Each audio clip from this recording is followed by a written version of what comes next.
Hello friends, स्वागत है आपનું મારા રસોડાના કાઠિયાવાડી સ્વાદમાં। હું ભાવનાબેન રાઠોડ। પાકા ટમેટા અને લાલ મરચાંની ખાટી મીઠી ચટણી। તો ફ્રેન્ડ્સ, શાકની પણ જરૂર ના પડે એટલી મસ્ત આ ચટણી તૈયાર થશે। અને એક વખત બનાવીને આ ચટણી તમે ફ્રીજમાં 6 મહિના સુધી સ્ટોર કરશો ને તો પણ બિલકુલ ખરાબ નહીં થાય। બસ થોડી ટિપ્સ ધ્યાનમાં રાખવાની છે, જે વિડીયોમાં સ્ટેપ બાય સ્ટેપ તમારી સાથે મેં શેર કરેલી છે। તો ચાલો બનાવીએ પાકા ટમેટાની ખાટી મીઠી ચટણી। તો ખાટી મીઠી ટમેટાની ચટણી બનાવવા માટે અહીંયા મેં 300 ગ્રામ ટમેટા લીધા છે। 300 ગ્રામ ટમેટામાં મેં 4 ટમેટા દેશી લીધા છે। અહીંયા તમે જુઓ કે દેશી ટમેટા છે ને આ રીતે ગોળ આવે છે અને આમાં થોડી ખટાશ હોય છે, જેથી ચટણી વધારે સ્વાદિષ્ટ તૈયાર થાય। અને એની સાથે 2 પેટીના ટમેટા લીધા છે। આ ટમેટામાં છે ને ગરનું પ્રમાણ વધારે હોય છે, જેથી આ ટમેટા થોડા સ્વાદે મોરા હોય છે પણ ચટણીને વધારે થિકનેસ આપશે, એટલે 2 ટમેટા આ લેવાના છે અને 4 ટમેટા દેશી લેવાના છે। હવે પહેલાં આપણે ટમેટાને સારી રીતે ધોઈ લીધા છે અને સમારી લેશું। તો ઉપરનો ભાગ છે ને એ અલગ કરી લેશું।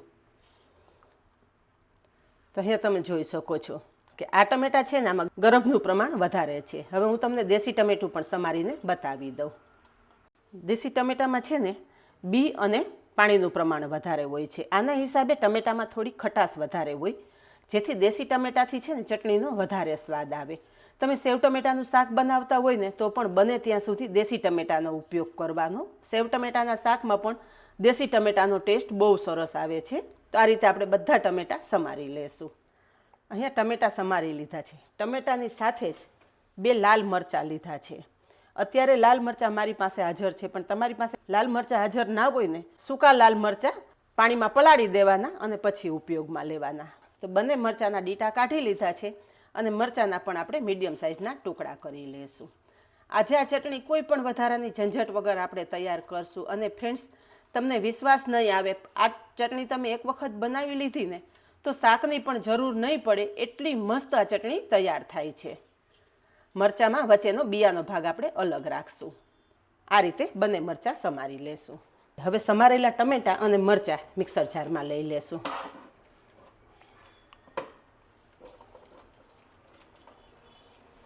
એની સાથે નાની મોટી 12 થી 15 કળી લસણ લીધેલું છે અને એક આદુના ટુકડો મેં આ રીતે નાના પીસમાં સમારી લીધો છે। તો આદુ અને લસણ પણ ઉમેરી દેશું। તમે લસણ ના ખાતા હોય તો સ્કીપ કરી શકો છો। બધી સામગ્રી પીસી લેશું। ટમેટા પીસવામાં આપણે પાણીનો ઉપયોગ નથી કરવાનો। પાણી વગર જ ટમેટા એકદમ સરસ પીસાઈ જશે અને બારીક પેસ્ટ પણ નથી કરવાની। અહીંયા તમે જુઓ કે આપણે થોડો થોડો મોટો ભાગ રાખેલો છે, આ રીતે પીસવાનું છે। એકદમ બારીક પેસ્ટ કરી નાખશો ને તો ચટણીનો પ્રોપર ટેસ્ટ નહીં મળે। હવે આગળની પ્રોસેસ ગેસ પર કરીએ। તો ચટણી બનાવવા માટે ગેસ પર કડાઈમાં તેલ ઉમેરશું। તો અહીંયા આપણે 1/4 કપ જેટલું તેલ લીધેલું છે। ફ્રેન્ડ્સ, આ ચટણી સ્ટોર કરવાની છે એટલે તેલનું પ્રમાણ વધારે રાખેલું છે, પણ જો તમારે 2 થી 3 દિવસ માટે જ આ ચટણી બનાવવાની હોય ને તો તેલનું પ્રમાણ તમે ઓછું પણ રાખી શકો છો। તેલ સરસ ગરમ થઈ ગયું છે તો અડધી ચમચી જીરું ઉમેરશું। જીરું સરસ ફૂટી જાય ને એટલે અડધી ચમચી હિંગ ઉમેરશું। હિંગ થોડી આગળ પડતી ઉમેરશું। હિંગનો સ્વાદ આ ચટણીમાં બહુ સરસ આવે છે। બધું સરસ કકડી જાય ને એટલે ગેસની ફ્લેમ એકદમ ધીમી કરી દેવાની અને જે આપણે ટમેટાની પેસ્ટ કરીને રાખેલી છે ને એ કડાઈમાં ઉમેરી દેવાની અને તરત જ ઢાંકણ ઢાંકી દેવાનું, જેથી છાંટા બહાર ના ઉડે। એકાદી મિનિટ ટમેટાની પેસ્ટ સેટ થાય ને પછી ઢાંકણ ખોલવાનું। ટમેટામાં જ્યાં સુધી પાણીનો ભાગ બળી ના જાય ને ત્યાં સુધી થોડી સાવચેતી રાખવાની અને સરસ મિક્સ કરી લેવાનું। હવે ગેસની ફ્લેમ થોડી ફાસ્ટ કરશું અને સતત આ રીતે ચમચો ફેરવતા રહેશું, જેથી ટમેટાનું પાણી બળે ને ત્યાં સુધી ટમેટામાંથી છાંટા ના ઉડે। હવે સ્વાદ પ્રમાણે મીઠું ઉમેરશું। અત્યારે એટલું મીઠું ઉમેરીને જ આપણે આ ચટણી તૈયાર કરશું, બાકીના મસાલા પાછળથી ઉમેરશું। અહીંયા તમે જુઓ કે ચટણીમાં થોડા બબલ્સ થવા માંડ્યા છે। આ રીતે ખુલ્લું જ રાખી દેશો ને તો છાંટા બહાર ઉડશે જ, પણ અત્યારે ગેસની ફ્લેમ આપણે મીડિયમ રાખી અને ઢાંકણ ઢાંકી દેશું।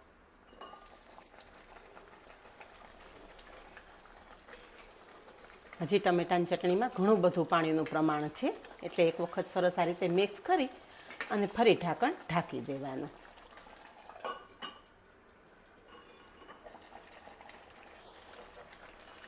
વચ્ચે વચ્ચે આ રીતે આપણે ચમચો ફેરવતું રહેવાનું છે, જેથી તળિયે ચોટે નહીં અને ચટણીનો સ્વાદ પ્રોપર આવે।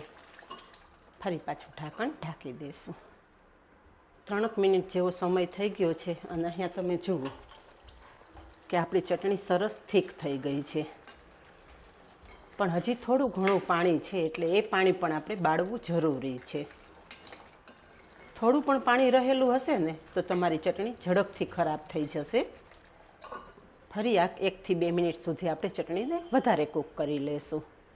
ચટણીને કૂક કરવામાં ટોટલ આપણે 10 મિનિટ જેવો સમય થયેલો છે અને તમે જુઓ કે બધું જ પાણી બળી ગયું છે અને ચટણીમાં ઉમેરેલું બધું જ તેલ છૂટું પડી ગયું છે. એટલે જ તમને આગળ કહેલું કે ટમેટાં પીસવામાં આપણે પાણીનો બિલકુલ ઉપયોગ કરવાનો નથી. થોડું એ પાણી ઉમેરીને જો તમે ટમેટાં પીસશો ને તો ચટણીને કૂક થતાં વધારે સમય લાગશે અને ચટણીનો ટેસ્ટ પણ બદલી જશે. હવે અત્યારે ચટણીને આપણે આ રીતની થિકનેસ આવી ગયા પછી જે આપણે બાકીના મસાલા ઉમેરવાના છે ને એ ઉમેરી દઈએ. તો ચટણીને ખાટો મીઠો ટેસ્ટ આપવા માટે 2 ચમચી ગોળ ઉમેરશું. તમે ગોળની જગ્યાએ ખાંડ પણ ઉમેરી શકો છો. અડધી ચમચી વરિયાળી, અડધી ચમચી ગરમ મસાલો, અડધી ચમચી ધાણા જીરું પાવડર ઉમેરશું અને 1 મોટી ચમચી કશ્મીરી લાલ મરચું પાવડર ઉમેરશું. આપણે લાલ મરચાંનો ઉપયોગ કરેલો છે. થોડું કશ્મીરી મરચું ઉમેરશો ને એટલે આ ચટણી લાંબા સમય સુધી એકદમ સરસ લાલ ચટક રહેશે. બધો જ મસાલો સરસ મિક્સ કરી દઈશું. ફ્રેન્ડ્સ, તમારા ઘરમાં અનેક પ્રકારની ચટણી તમે બનાવી હશે, પણ એક વખત આ ટમેટાની ચટણી બનાવી જુઓ. શાકની જગ્યાએ તમે આ ચટણીનો ઉપયોગ કરી શકો છો. કે કોઈ ફરસાણ કે ભજીયા કે ખમણ બનાવ્યા હોય ને તો એની સાથે પણ આ ચટણી બહુ મસ્ત લાગે છે. હવે આ ચટણીને આપણે લાંબા સમય સુધી સ્ટોર કરી રાખીએ અને એકદમ મસ્ત ટેસ્ટ આવે ને એ માટે 1 લીંબુનો રસ ઉમેરશું. લીંબુનો રસ છે ને ચટણીને પ્રિઝર્વેટિવનું કામ કરશે, સાથે સ્વાદ પણ બહુ સરસ આવશે. લીંબુનો રસ ચટણી સરસ કૂક થઈ જાય ને પછી જ ઉમેરવાનો. તો અહીંયા તમે જુઓ કે આપણે ટમેટામાં બધું જ પાણી બળી ગયું છે, એ પછી મસાલા કરેલા છે. મસાલા પણ આ રીતે લાસ્ટમાં જ કરવાના જેથી બધા જ મસાલાનો પ્રોપર ટેસ્ટ આવે. હજી ચટણી ઠંડી થશે ને એટલે વધારે થીક થશે.